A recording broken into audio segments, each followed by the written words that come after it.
ሰላም ጤና ይስጥልን በመላው ዓለም የምትገኙ የተወደዳችሁ የሮሃ ቲቪ ተከታታዮች የህዳር 3 2018 ዓመተ ምህረት የምሽት ዜናዎችን ይዘንላችሁ ቀርበናል። አፋብሃ ቴዎድሮስ እዝ ባካሄደው ከፍተኛ ተጋድሎ ያገዛዙን ወታደሮች ከጥቅም ውጪ ያደረገ ድል አስመዝግቧል። በወሎም ልዩ ኦፕሬሽን ተካሂዷል። አገዛዙ ከምርጫ በፊት በግፍ የታሰሩ ፖለቲከኞች እንዲፈታና ሁሉን አቀፍ ድርድር እንዲያደርግ 9 ፖለቲካ ፓርቲዎች አሳስበዋል። አቶ ታዬ ደንዳ ከ3ቱ ክሶች በሁለቱ ነጻ መባላቸው ተነግሯል። አብይንም በምስክርነት ጠርተዋል። ደሞዝ ጨምራለሁ ብሎ ያሰራጨው ውሸት ተቃውሞ ያስነሳበት አገዛዙ ያለ ሰራተኛው ፍቃድ ደሞዝ እየቆረጠ እንደሆነ ታውቋል። የግብጽ የውጭ ጉዳይ ሚኒስትር ወደ ፖርት ሱዳን በማቅናት የአልሲሲን መልእክት ለአልቡርሃን ማድረሳቸው ተገልጧል። የቀጠናው ውጥረት ተባብሷል። ውድ አድማጭ ተመልካቾቻችን አብራችሁ ልትቆዩ ከፈቀዳችሁ እነዚህ መረጃዎች በዝርዝር የምናሰማችሁ ይሆናል። የሮሃ ቲቪ ወቅታዊና ሀቀኛ መረጃዎች እንዲደርሷችሁ ቻናሉን ሰብስክራይብ፣ ላይክ እና ሼር በማድረግ አሁኑኑ ቤተሰብ ይሁኑ። ዓለም አቀፍ የሻማ ማብራት ፕሮግራም የአማራ ሞት ይብቃ፣ ስለ እህቶቻችን፣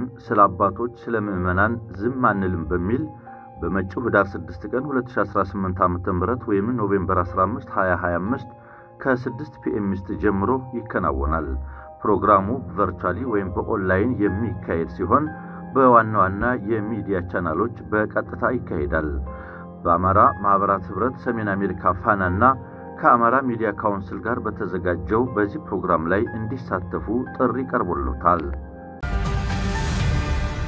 አፋብሃ ቴዎድሮስ እዝ ባካሄደው ከፍተኛ ተጋድሎ ያገዛዙን ወታደሮች ከጥቅም ውጪ ያደረገ ድል አስመዘገበ። የአማራ ፋኖ ብሔራዊ ኃይል አፋብሃ ቴዎድሮስ እዝ ዛሬ ረቡዕ ህዳር 3 2018 የ206ኛ ኮር 34ኛ ክፍለ ጦር ባደረገው ተጋድሎ ድል መቀናጀቱን እዙ አስታውቋል። ያገዛዙ ሰራዊት ከሉማሜ ከተማ ተነስቶ ወደ የሰንበት ከተማ የአርሶ አደሩን ምርት ለመዝረፍ ባደረገው እንቅስቃሴ የቴዎድሮስ እዝ 206ኛ ኮር 34ኛ ክፍለ ጦር መብረቁ ሻለቃ ከዝግዝግ እስከ ነብርማ በመዘርጋት ባደረገችው ትንቅንቅ ታላቅ ጀብድ ፈጽማለች ሲል እዙ አስረድቷል። የፋኖ አባላት ከረፋዱ 5 ሰዓት እስከ 8 ሰዓት በወሰደው አውደውጊያ በሌላ አቅጣጫ ከወጀሌ የተነሳውን ያገዛዙን ኃይል በመፋለም የጠላትን ትስስር የበጠሱት ሲሆን በርካታ የጠላት ኃይል በመደምሰስ ከከባድ እስከ ቀላል ቁስለኛ ማድረግ መቻላቸውንም አስታውቀዋል። በራሱ ተነሳሽነት ትንኮሳ ያደረገው የአብይ ጦር የተደረገበትን ጥቃት መመከት ተስኖት ከየትኖራ ወታደራዊ ካምፕ በፔፔና ዙሃ 3 የታገዘ ተጨማሪ ኃይል ቢያሰማራም በመብረቁ ሻለቃ ከፍተኛ ኪሳራን አስተናግዶ ወደ ሉማሜ ከተማ መመለሱን መረጃው አክሏል። ሰዓታትን በወሰደው እልህ አስጨራሽ ፍልሚያ በርካታ ያገዛዙን ወታደር ከጥቅም ውጪ ያደረጉት የ206ኛ ኮር አካል የሆኑት 34ኛ ክፍለ ጦር መብረቁ ሻለቃ አባላት 200 ጥይት የያዘ የብሬን ሸንሸል፣ አንድ የብሬን አስቃጥላ ከነ ጥይቱና ሌሎች ወታደራዊ ቁሳቁሶች መማረካቸውን የአፋብሃ ቴዎድሮስ እዝ 206ኛ ኮር ህዝብ ግንኙነት አሳውቋል። በወታደራዊው ተጋድሎ ከጥቅም ውጪ ከሚሆነው ያገዛዙ ሰራዊት በተጨማሪ በፍቃዱ እየፈረሰ መሆኑም ታውቋል። ያገዛዙ ሰራዊት እየፈረሰ ፋኖን እየተቀላቀለ ሲሆን ዛሬም ተጠናክሮ ቀጥሎ 6 የሚሆኑ ወታደሮች 1 ስናይፐርና 5 ክላሽ ይዘው ምስራቅ አማራ ኮር አንድን ተቀላቅለዋል። የሚዋጋበት አጀንዳ የሌለው የብልጽግና ሰራዊት አሁንም በሰሜን በኩል አዲስ ጦርነት ጀምሮ ሊያዋጋን ስለሆነና መመሪያም እየወረደ ስለሆነ ኮብልለን ፋኖን የተቀላቀል ነው ሲሉ አፋብሃ ሚኒሊክ እዝ ምስራቅ አማራ ኮር አንድን የተቀላቀሉ የሰራዊቱ አባላት ተናግረዋል። ወታደሮቹ 1 ስናይፐር ከሙሉ ትጥቁና ተተኳሹ ጋር እንዲሁም 5 ክላሽ የወገብና የደረት ትጥቅ ከተተኳሽና የእጅ ቦምቦች በመያዝ ወደ ምስራቅ አማራ ኮር 1 ተቀላቅለዋል። በሌላ የተጋድሎ መረጃ ምስራቅ አማራ ኮር 1 ባለሽርጡ ክፍለ ጦር 3ኛ ሻለቃና የኮሩ ቃኝ በጋራ ሰሜን ወሎ ጊራና ዙሪያ ልዩ ስሙ ኮሎቦ ላይ በፈጸሙት የደፈጣ ጥቃትና በወሰዱት እርምጃ 3 የጠላት ሰራዊት ሙትና ቁስለኛ በማድረግና መሳሪያን በመማረክ እርምጃ መውሰዳቸውን አፋብሃ ምስራቅ አማራ ቀጠና ሚኒሊክ እዝ አስታውቋል።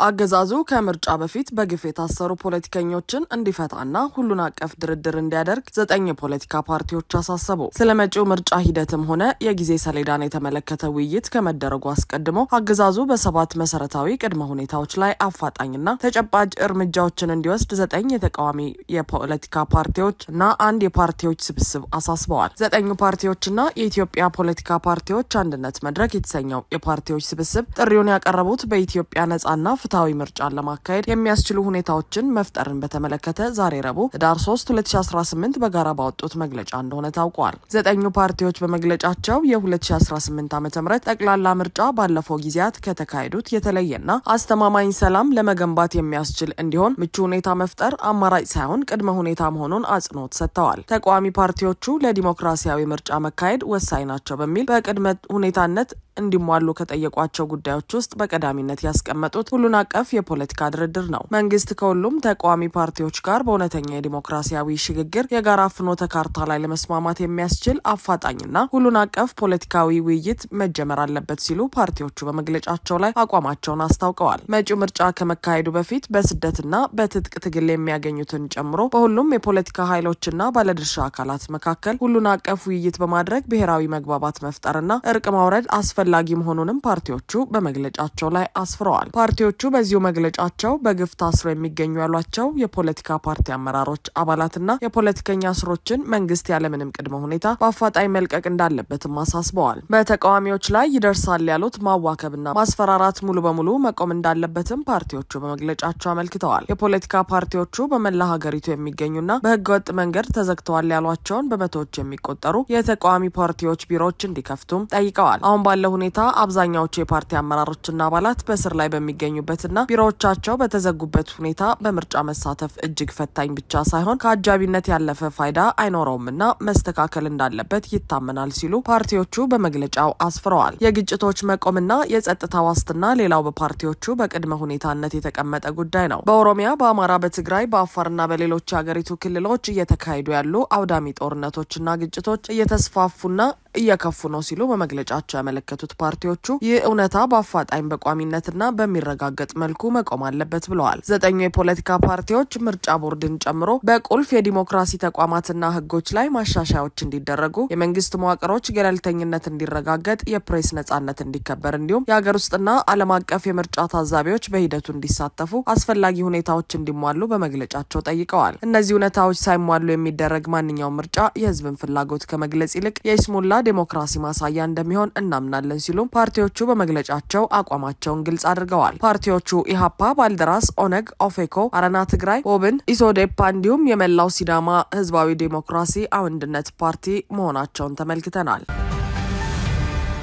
አቶ ታዬ ደንደአ ከ3ቱ ክሶች በሁለቱ ነጻ መባላቸው ተነገረ። አብይ አህመድን በወንድማማቾች ደም የሚደሰቱት አረመኔ በሚል በይፋ ያወገዙት የቀድሞው የኢትዮጵያ የሰላም ሚኒስትር ዴኤታና የኦሮሚያ ክልል ኮሚኒኬሽን ኃላፊ አቶ ታዬ ደንደአ ከተከሰሱባቸው 3 የክስ መዝገቦች በሁለቱ ነጻ መባላቸውን ጠበቃቸው ተናግረዋል። የአቶ ታዬ ጠበቃ አቶ አበራ ንጉሴ ለዶቼ ቬለ እንደነገሩት ዛሬ ህዳር 3 2018 ያስቻለው የፌዴራል ከፍተኛ ፍርድ ቤት የልደታ ምድብ ችሎት አቶ ታዬ ከተከሰሱባቸው ጭብጦች በሁለቱ ከባድ ክሶች ነጻ ተብለዋል። አቶ ታዬ ነጻ የተባሉባቸው የክሶቹ ጭብጦች በኢትዮጵያ የወንጀል ህግ አንቀጽ 251 ሐመሯ ስር በተጠቀሰው ከጠላት ጋር ማበር፣ ሁለተኛው የሀገር መከላከያን ለመምታት ግዙፋዊ ዝግጅት አድርገዋል የሚሉ ናቸው። አቶ ታዬ የጸና ፍቃድ ሳይኖራቸው የጦር መሳሪያ ይዘው መገኘት በሚለው ክስ በሰነድም ሆነ በስም ምስክርነት ማስተባበል ባለመቻላቸው በፍርድ ቤቱ ብያኔ ማግኘቱን የገለጹት ጠበቃ አበራ ተከሳሹን ጥፋተኛ ማለቱን ተናግረዋል።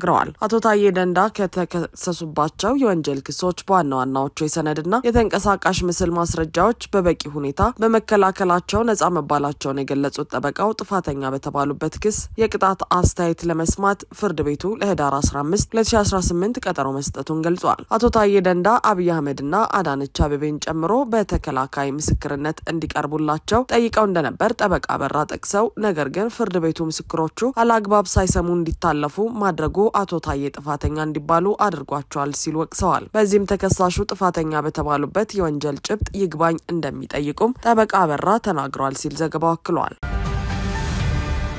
ደሞዝ ጨምራለሁ ብሎ ያሰራጨው ውሸት ተቃውሞ ያስነሳበት አገዛዙ ያለ ሰራተኛው ፍቃድ ደሞዝ እየቆረጠ ነው። በፌዴራል መንግስት ደረጃ የተወሰነው የደሞዝ ጭማሪ እስካሁን አልተፈጸመልንም በሚል በማዕከላዊ ኢትዮጵያ ክልል በሀዲያ ዞን ሆሳና ከተማ፣ በስልጤ ዞን እና በቤንሻንጉል ጉሙዝ ክልል መተከል ዞን የሚገኙ መምህራን ቅሬታ እያሰሙ ወደ ተቃውሞ ገብተዋል። በማዕከላዊ ኢትዮጵያ ክልል በሀዲያ ዞን ሆሳና ከተማ የሚገኙ መምህራን የፌዴራል መንግስት ያጸደቀው የደሞዝ ማስተካከያ እንዲፈጸምላቸው በመጠየቅ ተመሳሳይ ተቃውሞ እያሰሙ መሆኑን መረጃዎች ይጠቁማሉ። ይህ ቅሬታ በዚሁ ክልል በስልጤ ዞን ስልጤ ወረዳ በሚገኘው ኩኖ ሁለተኛ ደረጃ ትምህርት ቤት መምህራን ካነሱት ተቃውሞ ጋር ተመሳሳይ ሲሆን የኩኖ ትምህርት ቤት መምህራን የዞኑ አስተዳደር እስካሁን ምንም አይነት የደሞዝ ጭማሪ አላደረግንም ሲሉ ተቃውሞ ማሰማታቸው ይታወቃል። በተመሳሳይ በቤንሻንጉል ጉሙዝ ክልል በመተከል ዞን የሚገኙ መምህራንም ተመሳሳይ የደሞዝ ጭማሪ ጥያቄ በማንሳት ተቃውሟቸውን እያሰሙ መሆኑ ተዘግበዋል። የመንግስት ዋና ዓላማ በሀገሪቱ የሚታየውን ከፍተኛ የዋጋ ግሽበትና የኑሮ ውድነት ለመቋቋም እንዲቻል የመንግስት ሰራተኞችን የመግዛት አቅም ማሳደግ ነበር የሚሉት ሰራተኞች በከፍተኛ ምሬት ውስጥ ይገኛሉ። በሆሳና በስልጤና በመተከል ዞኖች እንደታየው ለፕሮፓጋንዳ በሚል ፌደራል ደረጃ